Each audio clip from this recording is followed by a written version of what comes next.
If you're intimidated by marketing, I'm going to show you a way to think about it that makes it just a little bit less intimidating coming up.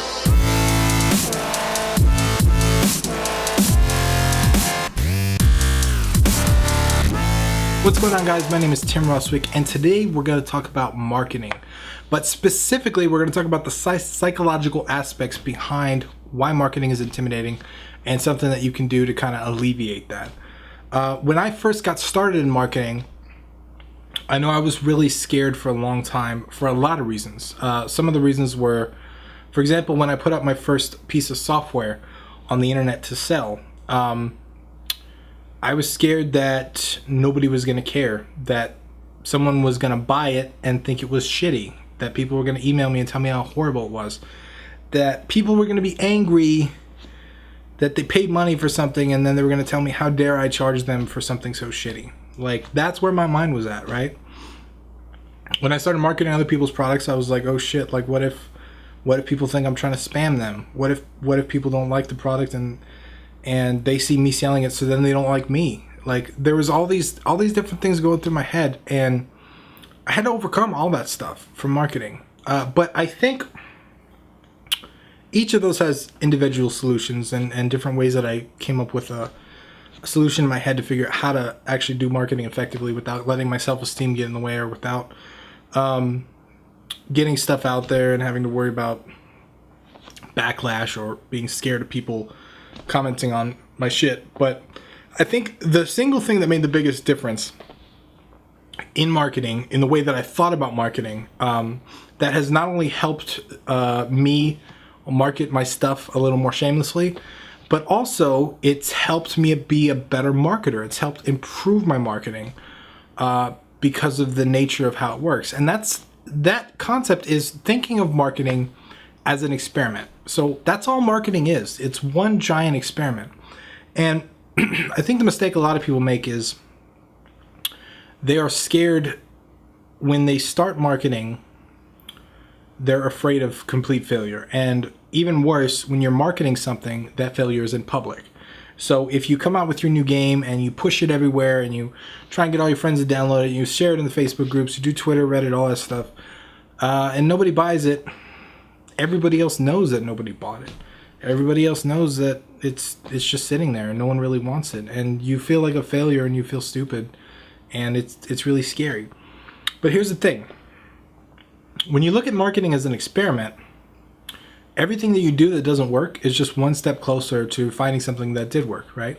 I think that's an old Edison quote. He said he didn't fail 1,000 times, he just found 1,000 ways it didn't work. Each way that he made the light bulb filament the wrong way got him closer to making it the right way. Marketing is the same way. And I think from a psychological perspective, that makes a lot of sense because it takes the pressure off of success, right? You don't have to get 1 million downloads the first time you ever market something. You just do it. You figure out the different channels that you want to use. You figure out the tactics. You try them. You see if they work. And if they do work, you keep doing them. If they don't work, you try something else. It's not that big of a deal. It's super simple. So that's from a psychological perspective. From an actual marketing perspective, it makes even more sense because I realized when I used to run my marketing company that if we rolled out a fucking huge marketing campaign without doing any kind of interaction with the audience or any kind of testing, the shit would almost always bomb. Like, no matter what we did, even how brilliant we were and coming up with all these crazy slogans and whatever, and Facebook ads and doing all this stuff, spending all this money, even with massive budgets in the tens of thousands of dollars, sometimes in the hundreds of thousands of dollars, even with these massive budgets, you can't just do marketing and push the shit out there and be one and done with it. It's an iterative process. It's an experiment. So, for example, one of the ways that we would test, I had a client that was working on a book, and it was a nonfiction book. It was a business book, and one of the things that she wanted me to help with was picking a title. Now, I could have said, hey, this title looks better than these other ones, right? I like this title better. Could have just given her opinion. But one of the things that we did is we decided to purchase some Google ads on the front page. We used all of the book titles as the actual title text for the ads. And then we watched the click-through rate of the ad. So essentially, people were searching her subject matter, her genre of business, her little market.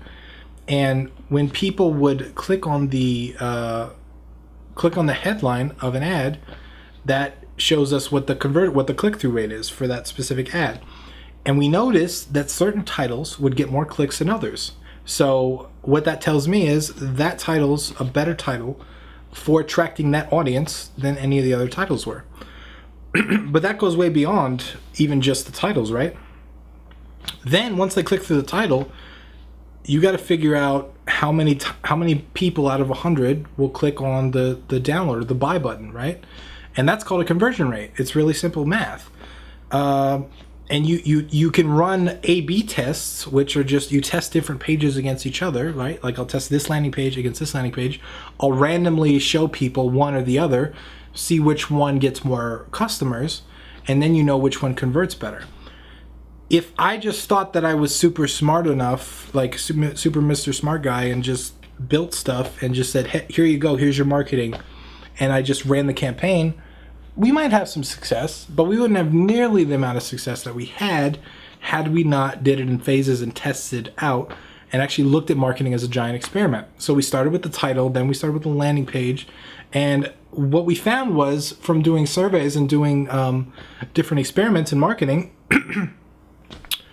we even changed around her book a little bit. We changed some of the chapter names and stuff. So, that made a huge impact in the book. The book went on to sell, I don't remember how many copies, but it was way more than she thought they were going to sell. And it was a very profitable investment for her to have marketing with me. But it was really cool to see that happen. And that's just one example of thousands, right? Like, in a game, it's the same way. And like, it doesn't matter what you market. That stuff carries over to every kind of thing out there. Marketing is just a giant experiment. That's all it is. And I think people get so intimidated by the fact that, oh, I got to go do marketing. I got to do all this right. And when it doesn't work, they get discouraged and they quit and they just start the next project or whatever. But that's not how it works. If you give up after it doesn't work, that's like the first stage out of like 20 or 50 stages of experimentation. You gotta experiment. You gotta see what works. Me posting videos on YouTube is the result of an experiment, right? Like I decided to do some content marketing for Game Dev Underground. I decided, hey, I'm gonna build content so I can help out developers and hopefully get people to the site and communicate with each other and build this whole community. But I was gonna do YouTube videos to see how it worked out compared to the blog posts. YouTube works out way better than blog posts did. And I would have thought for sure that some of my super long, super in-depth blog posts would attract way more readers and people to the site than YouTube does. But that's not how it worked. And I found that YouTube did so well in sending me people, and sending me traffic and connecting us with other developers that I decided to do an entire YouTube video a day, every single day. And that's what I've been doing for the past 45 days because it was an experiment. And even someone that used to run a marketing company, I could not have told you that YouTube would have performed better than blog posts did. I would have thought for sure blog posts would win hands down. So that's just another version of it, like another idea of an experiment. And you can't get so caught up on the success of it. You got to look at it as iterative steps. Like at first I did 0, then I did 10, then I did 50. It's going to keep growing, right? You got to look at the little baby steps and the improvement and the progress you're making rather than, oh, I don't have 1 million downloads yet. Oh, I don't have 1 million downloads yet. You'll get discouraged that way. So I hope just the idea of looking at marketing as an experiment helps you out in your endeavors. It certainly did for me. It made a big difference in how I looked at things. It also made a big difference in how I marketed things, which I think is a better approach. And especially if you have a limited budget, throwing all your budget at one thing is never the right answer. You can test a bunch of little things with your budget, see what works. If one thing works, put more money into that, test that against something else, so on and so forth. So it's just a giant experiment, guys. That's all it is. There's no pro secrets. There's no like epic hidden marketing woo-woo out there. It's just a giant experiment. And you gotta experiment. You gotta be willing to experiment or you're not gonna get where you wanna go. So that's all I have for today. I hope you found it useful. If you did, please leave a comment and a like below. I love to hear from you guys, and I love seeing that engagement on the videos. Once again, I'm Tim Ruswick, and I'll see you guys next time.